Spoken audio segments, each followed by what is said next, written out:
حضرت عقبہ ابن عامر رضی اللہ فرماتے ہیں کہ میں نے عرض کیا یا رسول اللہ صلی اللہ علیہ وسلم، نجات حاصل کرنے کا طریقہ کیا ہے؟ آپ صلی اللہ علیہ وسلم نے ارشاد فرمایا، اپنی زبان کو قابو میں رکھو،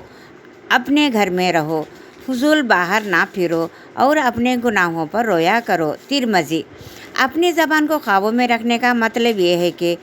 اس کا غلط استعمال نہ ہو، مثلاً غیبت کرنا، چغلی کھانا، بیہودہ باتیں کرنا، بلا ضرورت بولنا، بغیر احتیاط کے ہر قسم کی باتیں کرنا، بے حیائی کی بات کرنا، لڑائی جھگڑا کرنا، گالی دینا، انسان یا جانور پر لعنت کرنا، شعر اور شاعری میں ہر وقت لگے رہنا، مذاق اڑانا، راز ظاہر کرنا، جھوٹا وعدہ کرنا، جھوٹی قسم کھانا، دو رنگ کی باتیں کرنا، بلا وجہ کسی کی تعریف کرنا اور بلا وجہ سوالات کرنا۔